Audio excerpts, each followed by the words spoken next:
Hello everyone, and welcome back to our channel. When we think of the great playwrights of the Elizabethan and Jacobean era, one name usually comes to mind first, William Shakespeare. But standing right alongside him, often as a friend, sometimes as a rival, was another literary giant whose work shaped the future of English drama, Ben Jonson. In today's video, we are going to dive deep into the life, works, and enduring legacy of this fascinating and influential figure. So, who was Ben Jonson? Born in London in 1572, his early life was far from the privileged world of literature. He started out as a bricklayer, following in his stepfather's trade. But Jonson had a restless spirit and a brilliant mind. He briefly served as a soldier in the Low Countries before returning to London and throwing himself into the city's vibrant and chaotic theatre scene, first as an actor and then, crucially, as a writer. Jonson quickly made a name for himself, but it wasn't an easy path. He was known for his combative personality, his sharp wit, and a fierce pride in his classical learning. While his contemporary Shakespeare was exploring the depths of human psychology in his tragedies and romances, Jonson carved out a different niche. He became the master of structured comedies and biting social satire. He wasn't just writing plays to entertain, he was holding a mirror up to society and exposing its flaws with razor-sharp precision. His intelligence and mastery of poetic form were so respected that he eventually became the first unofficial poet laureate of England, a testament to his towering influence on the literature of his time. Now, let's explore some of his most important works to understand what made him so unique. First up is one of his most famous plays, Volpone, written in 1606. This is a comedy, but it's a dark one. The title character, Volpone, which means the fox in Italian, pretends to be on his deathbed. Why? To trick a group of greedy legacy hunters into showering him with expensive gifts, each hoping to be named his sole heir. With his cunning servant Mosca, or the Fly, Volpone masterfully manipulates everyone around him. The play is a brilliant satire on human greed and moral corruption. It's a perfect example of what's called a comedy of humors, but with a much darker, more cynical edge.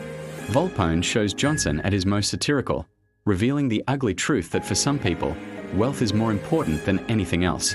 Speaking of the comedy of humors, we have to talk about the play that really put this concept on the map, Every Man in His Humour from 1598. This was Jonson's first major hit, and it even featured William Shakespeare in the original cast. The central idea here is that each character is driven by a dominant personality trait, or a humour. For instance, one character might be overwhelmingly jealous, another obsessively anxious, and another ridiculously arrogant. These single-minded obsessions clash with one another, creating hilarious and chaotic situations. This play wasn't just a funny story, it was a groundbreaking dramatic innovation. Jonson was essentially creating a new formula for comedy, one based on dissecting and exaggerating recognizable social types, and it became a huge contribution to Elizabethan theatre. Next, let's take a trip to the fair with Bartholomew Fair, from 1614. If Every Man in His Humour focused on individual follies, Bartholomew Fair expands that focus to an entire cross-section of London society. The play is set during a real, sprawling annual fair in London, and it's teeming with characters from every walk of life: Puritans, pickpockets, gingerbread sellers, judges, and foolish gentlemen. It's a chaotic, vibrant, and incredibly detailed panorama of urban life. Through this whirlwind of activity, Jonson satirizes hypocrisy, especially religious hypocrisy, and the endless variety of human foolishness. This play is a fantastic showcase of Jonson's keen eye for social detail. Reading it feels like stepping directly into the noisy, messy, and lively world of Jacobean London. Now we come to what many critics consider Jonson's comic masterpiece, The Alchemist, written in 1610. The plot is a masterclass in comic construction. While a wealthy gentleman is away from his London house, his butler, Face, teams up with a con artist named Subtle and a prostitute named Doll Common. Together, they turn the house into a headquarters for all sorts of scams. Their main gig is alchemy. They convince a parade of greedy and gullible clients that they can turn base metals into gold. Of course, all they're really doing is turning their clients' greed into gold for themselves. The play is a whirlwind of deception, quick changes, and near misses, all building to a hilarious climax when the master of the house unexpectedly returns. The Alchemist is the perfect fusion of a tightly woven plot, brilliant satire on human gullibility, and non-stop humour. It's Jonson at the absolute peak of his comedic powers. But Jonson wasn't just a writer of comedies. He also tried his hand at tragedy. And a key example is Sejanus' His Fall from 1603. This is a very different kind of play. It's a historical tragedy based on Roman history, telling the story of Lucius Aelius Sejanus, an ambitious soldier who rises to become the right-hand man of the Emperor Tiberius. Drunk on power, Sejanus schemes and murders his way toward the throne, but his own ambition ultimately leads to his dramatic and brutal downfall. The play is filled with political intrigue, betrayal, and meditations on the corrupting nature of power. While it wasn't as popular with audiences as his comedies, Sejanus demonstrates Jonson's deep knowledge of classical history and his ability to write serious, formal drama modeled on the ancient Roman playwrights. It shows his versatility as a writer. So, when we look at all these works, what are the key characteristics that define Ben Jonson's writing style? First, as we've seen, is the comedy of humors. He loved creating characters who were dominated by a single, all-consuming trait.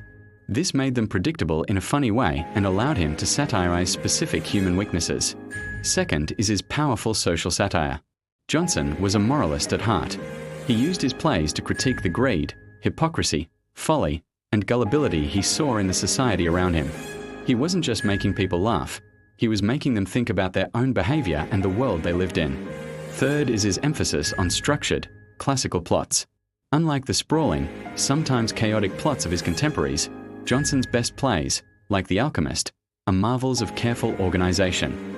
He was heavily influenced by the rules of classical Roman drama, believing that a good play needed a logical, well-made structure. Fourth is his poetic mastery. Jonson was a superb poet.